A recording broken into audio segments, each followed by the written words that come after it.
Hi friends, welcome to Sanctum League.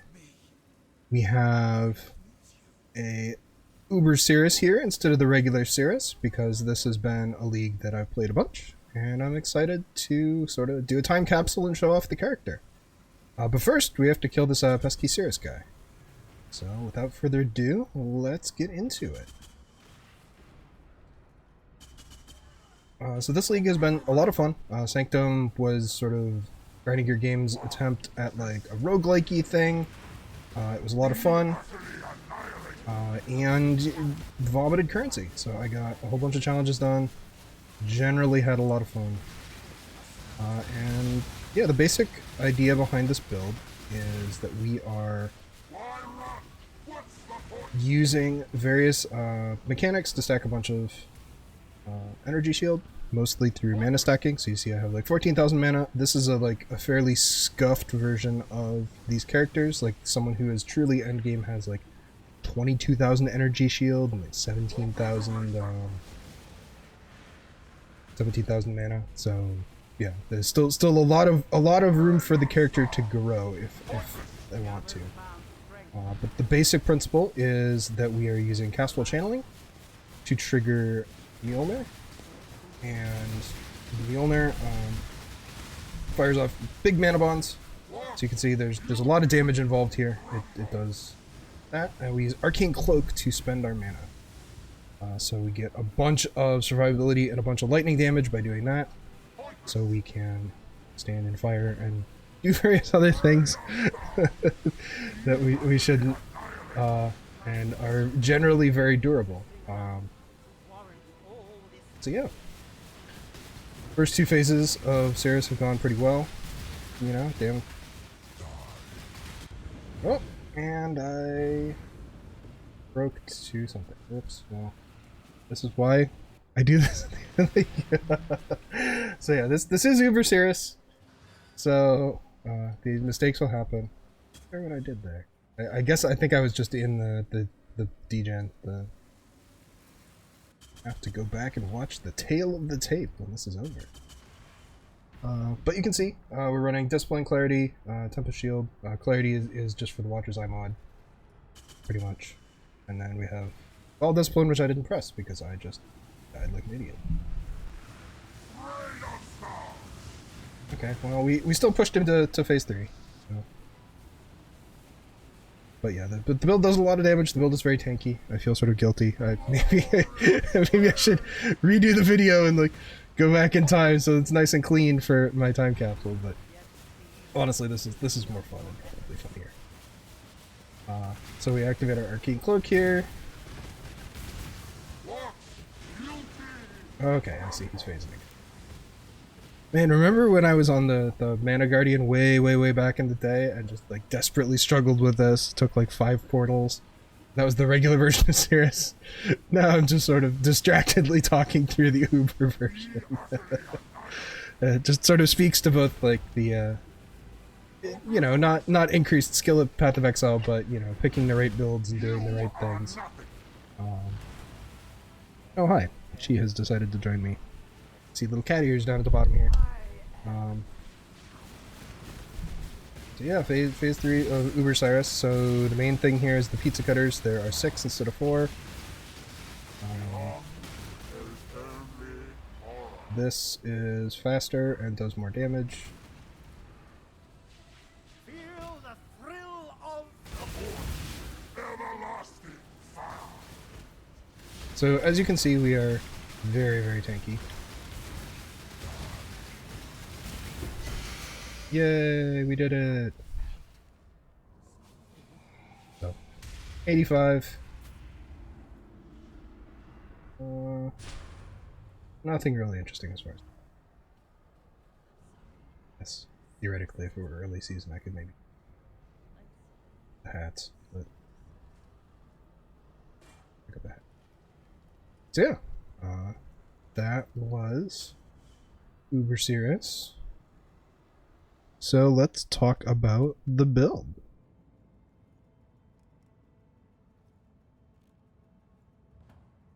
Until I've not been super diligent. Whoops. I'm not used to such a big portal. But yeah. Let's see here. Do this at him. See how this goes.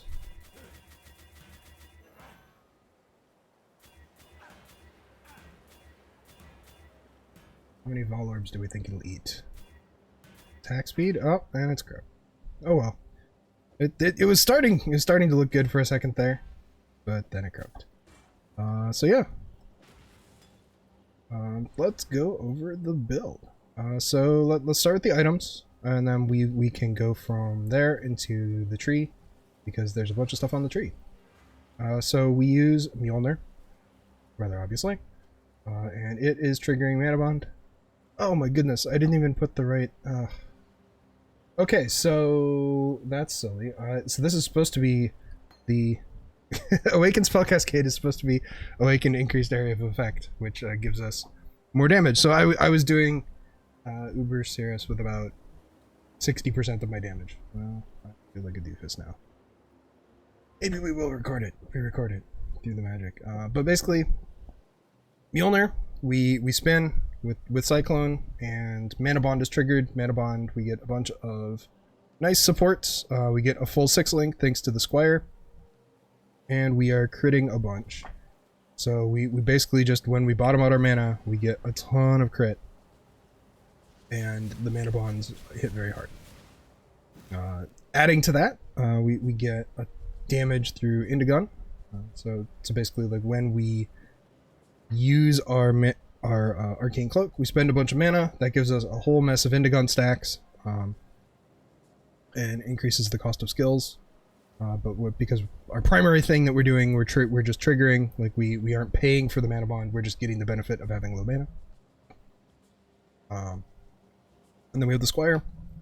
So basically the Squire is just a way for us to have 2 6 links and still use a mace and a shield. Really fun. Because this is a stat stacking build and a mana stacking build, Eyes of the Great Wolf is one of the best things we can be doing. So this particular one is very nice. It's nearly perfect. Like, obviously, like 3260 would be perfect. So, you know, no complaints here. This one was a lot of the investment in my character. Like, basically, there's sort of 3 big items. There's this guy, and the Mage Blood.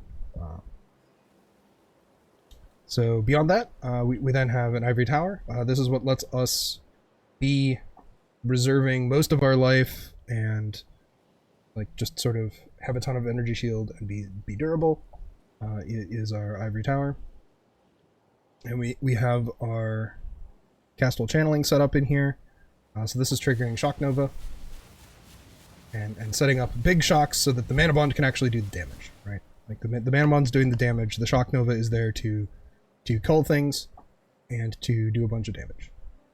And the interesting thing here is that we use Anomalous Mana Leech, so that we set up sort of a loop where when we press the button and have, like, a ton of flat lightning, and are, you know, going off and spending all this mana, you can see, like, I'm going down, right?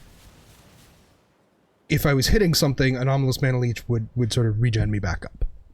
So this is the way that we get back to full for the next cycle. Beyond that, we have a couple of rings. So this one I was very proud of crafting. Got super lucky with the Conductivity Slam.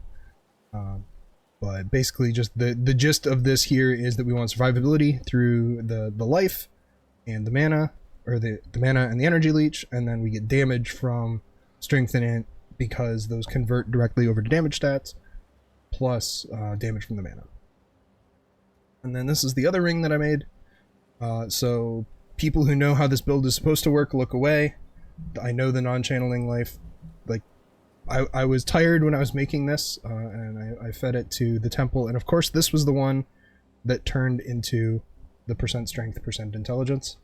Ideally, both rings would have percent strength, percent int as an implicit, but you know, I was not able to get both of them there, and Unfortunately, because this one has the non-channeling mana costs, the non-channeling skills, we can't actually use Calandra's Touch, because that would make it too cheap. So, yeah. Shaper's Touch, pretty standard for any sort of energy stacking build that also does stat stacking, right? Like this item is amazing and absurd. We use the spell crit corruption because we have conductivity here. Again, attribute boots. So this is some of how we are getting a lot of damage out of our cast while channeling, right? Because like we have Awaken cast while channeling to trigger Shock Nova more frequently. And then we also have action speed and cooldown recovery rate here. So action speed is just for generic, like zooming around, running really fast. And then the cooldown recovery rate means that our trigger hits another breakpoint and we get an extra trigger. So one of the things that's been really cool about this build and just sort of like learning about it is that there's a bunch of fun mechanics with like trigger cooldown and like server breakpoints and things like that that I just didn't really get to explore before. Oh, I had the reflect relic on too. Okay, well, I feel really silly. So that's what I was supposed to have on. So I had like, you know what? We're gonna do another Uber Sirus. I was missing like multiple pieces of gear that I was supposed to have. So this is the relic that I've been using for most of the league. It allocates Iron Will, caps out my accuracy, and gives me max lightning res. So let's go get it. While we talk here. Oops, should make sure I have corrupted blood on. And then obviously the elephant in the room is the mage blood. So this is the first time I've gotten to play with the mage blood. I played a whole bunch this league and it was a lot of fun.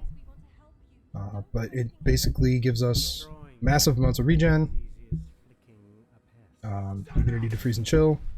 I'm using immunity to corrupted blood right now, but it would just be massive amounts of movement speed, and then free resist cap, and all of that is on top of getting incredible amounts of damage reduction.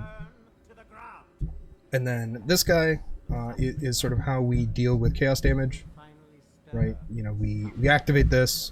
Chaos damage just doesn't go through the energy shield effect, and it's directly tied to our arcane cloak. Because you can see it's used when adjacent classes. Oh wow. Okay, yeah, I feel. Okay, this is actually hilarious. Like this is just sort of how powerful the build is. I've been playing without my coruscating elixir. I forgot that I had switched that to used when adjacent. Okay, so this is supposed to be used when guard skill is used. Oh man, when I switched over to the mage blood switch was a big switch. It came sort of late in the league, and I apparently scuffed the character up. So yeah, that's actually hysterical. I've been playing without that for a couple of days. Well, we'll see how much it matters. But this we've got our ink AoE on our Manabond, so we should be doing a lot more damage.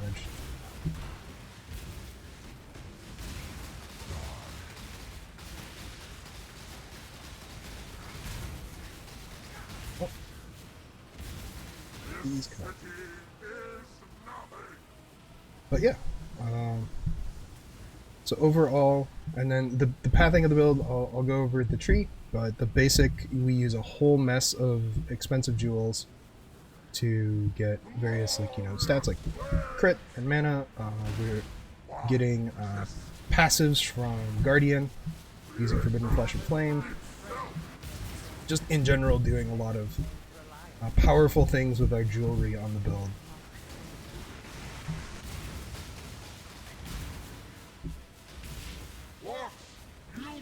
So you can see the damage is much better here, right? We're just more or less instant phasing as soon as I'm able to touch him, which is always nice. I resist because you might have loot, man.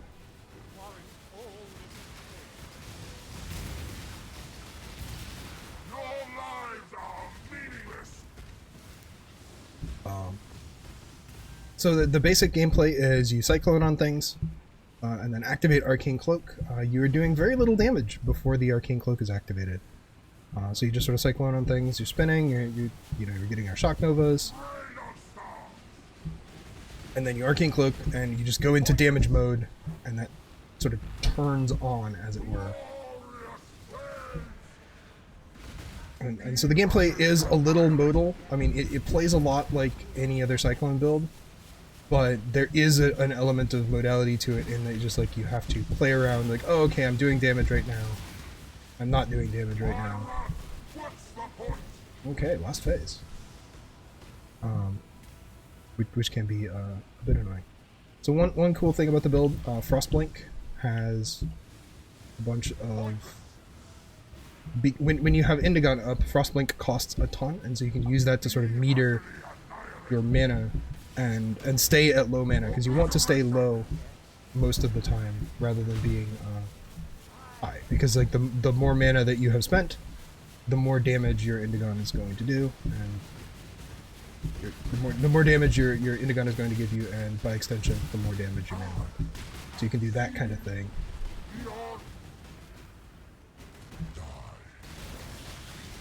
To alright, buddy. Oh, I stood in DJ. This is why I don't play hardcore. So yeah. My bad there. Don't stand in degen, particularly without access to your mechanic that allows you to prevent instant death from chaos damage. That would be silly. Wouldn't do that. But you can see like the Mage Blood speed makes like the maze trivial. Okay, so we got that deal. Is that a Dancing Dervish? Yeah. Huh, okay, well, we did not expect to get a Dancing Dervish. Ooh, hiss.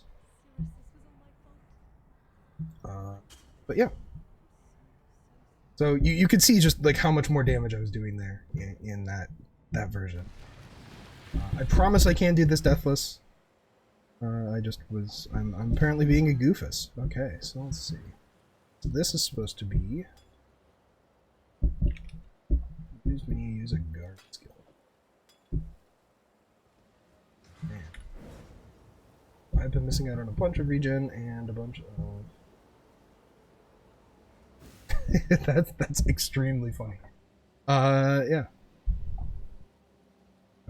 So, I guess let's go over. So we talked about the gear. I should go over the flasks a little bit. These are very standard Mage Blood flasks, but you know, regeneration and just physical mit, right? Like dodge is very powerful. You can see as far as like defense is concerned, just like lying around, I have, you know, 12,000 evasion and fully capped resistances. Well, not chaos, but whatever. Some decent block chance. Fully immune to a bunch of ailments. Where's our Pantheon? Right, like we get to run Solaris rather than Brine King, like you usually have to, because we can get immunity from the flask suffix. Man, I was using Ugle too. Like, sorry. End of league. This is scuffed. Whatever. Yeah. So, without further ado, let's talk about the passive tree. So, this is your sort of bog standard, like, hey, look, he's using clusters. Lol, he's using clusters. But there's some fun things. So we're looking for things that increase mana. And then we need all of the dual sockets we can get a hold of. We're using Impossible Escape to Necromantic Aegis to get a bunch of useful passives here, and then Lethal Pride to add on additional scaling factors. So this has, you know, these have 5% strength on each. This has flat strength, and then double damage. And this one's max life. So it's just like very, very strong Lethal Pride that gives us a bunch of additional stats.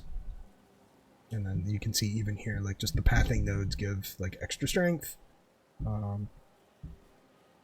Yeah, that one is Dynamo's just out of there. And then we don't take this on the talent tree, but we do get Iron Will, because you know we don't actually want Strength of Blood, right? Like we want Iron Will, and so we just get Iron Will from the Sanctum relic, the Sanctified relic, which is sort of the system of the patch. So this pathing is the endgame pathing. Otherwise, it would have been connected up through here and used like these nodes, that kind of thing. But basically, we are trying to get three large cluster jewels and generate as much distance as possible for our split personalities. So we get the useful sort of mana stuff over here, path around, get a cluster jewel.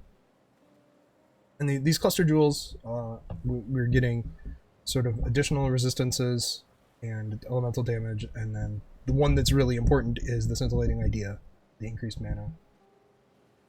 That also gives us a couple jewel sockets, so we get to use absurd jewels like attack speed, 2x crit multi, max mana, or you know, a bunch of attributes and pen and attack speed, because you have to hit sort of a very specific attack speed breakpoint to hit your right cooldowns.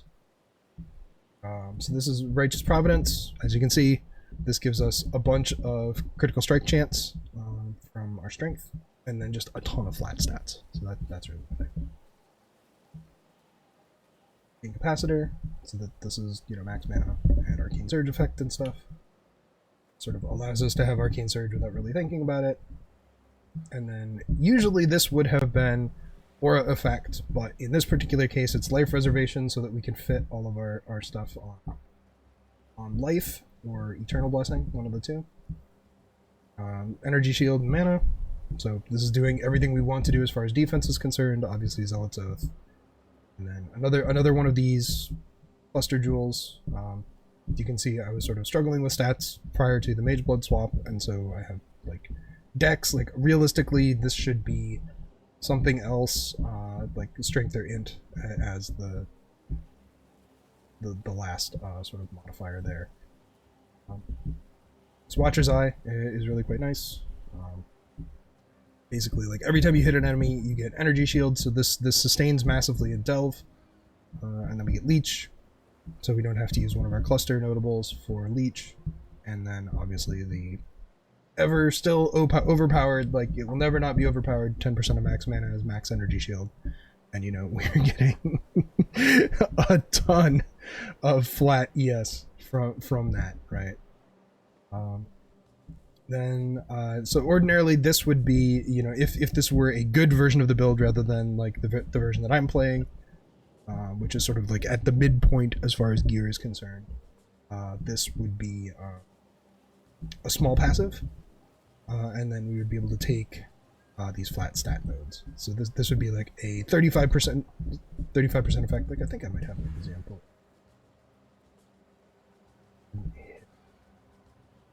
Yeah, so it would be something along the lines of this, right? Like a small cluster with 6% max mana, and then like strength, all attributes, increased effect, intelligence, or energy shield. Like basically, like you want like a bunch of the things that you want that are good, plus 35% increase effect on a 6% max mana 3 passive small cluster. But right now, at least, this, because you know this has scintillating idea, openness, which is, you know, very strong as far as a passive, and then blessed, which is solid value, right? Like this is nothing spectacular. This point like might be better to just take flat strength here, but so it's a very nice megalomaniac, again, sort of like as a midpoint of the build. So you can see this sort of yellow pathing that is our split personality pathing, right? We're getting a bunch of flat stats from that.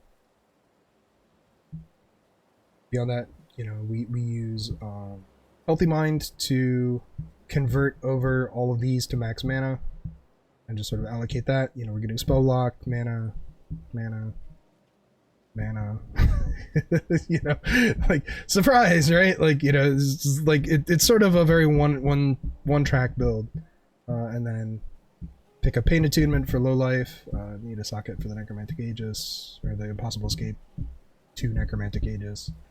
And then obviously since we're attribute stacking, like this wheel is just incredible. And then the last like sort of thing of interest here is the high voltage wheel. So we use shock effect and we're using shock nova. So basically like this mastery in conjunction with large pool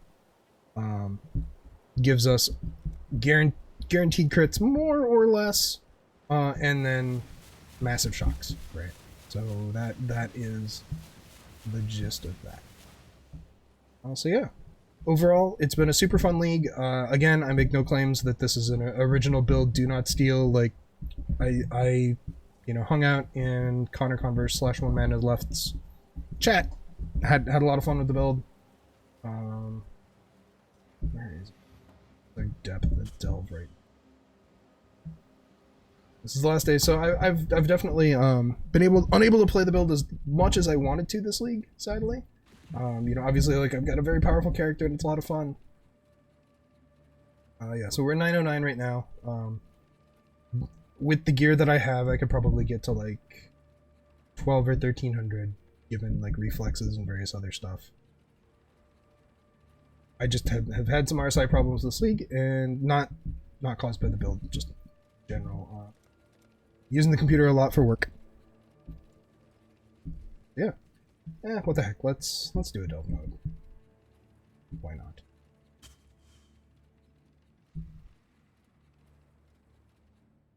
Computer thinks.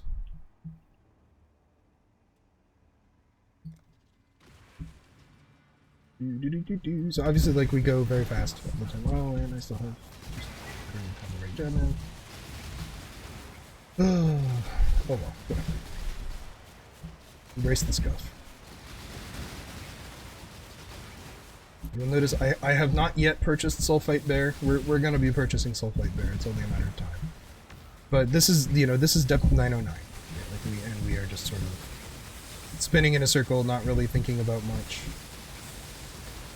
Goofing off, chatting with y'all. But you can see here, like, this is... Things are not really dying. I press Arcane Cloak, they all vanish, right? And like, at this level where each of these has, like, I don't know, like a quarter of a shape over the HP or something. I don't actually know exactly what. But you can see sort of the mana metering that you're supposed to be doing in action, right? Like, if I constantly frost blink on the stuff, resetting the cooldown, I can stay spent lower as far as my spend is concerned. Please go betters. That is like one of the downsides of the build, is that it. So yeah, all in all, it's been a blast. Really good build. Like, did not eat any nerfs for 321. Highly recommend if you haven't played this character. But you can see, like, I was able to kill. Like, where's the all?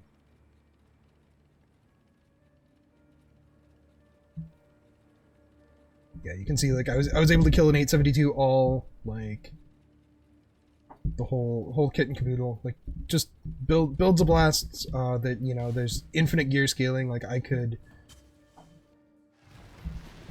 dump another, like, 10 mirrors into this character and not even blink. So yeah. Anyways, take care, friends. If you I should talk about Sanctum. Let's talk about Sanctum, since this is much a time capsule for future Owen as anything else. Ah, damn. Okay, well, whatever. I guess it'd just be like that.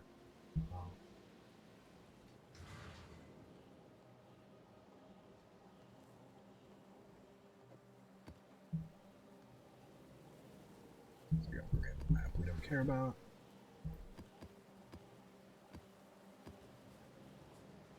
Mageblood, incidentally, was... I found one apothecary card naturally and earned the rest by selling currency.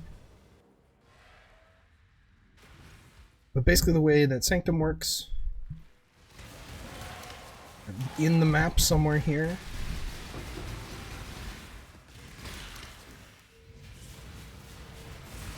kill this Harbinger on the off chance to get a Mirror Shard as my sort of goodbye to the league.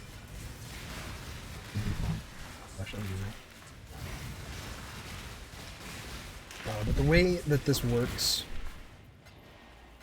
is that in the map you will find this little entrance to the Sanctum vaults, right? And so you get to pick a room, and you're picking a path through.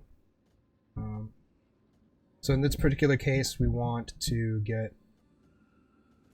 like a cursed packs. So I'm at 39 of 40. This was the one that I wasn't able to get, which is a bit of a bummer, but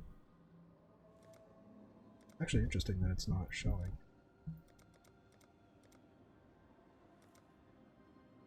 But basically, like what it is asking you to do is you get buffs and you get debuffs. So if you've ever played like Hades or anything else, right, you're going through, you're getting powers, and so like I have right now, every time I use a fountain, I get maximum resolve, and then monsters when they hit me knock me back a little bit. So I'm gonna go do a battleground, and so you fight monsters, and so this resolve is a secondary hit point pool. So unlike regular Path of Exile, you are essentially dealing with sort of perma damage.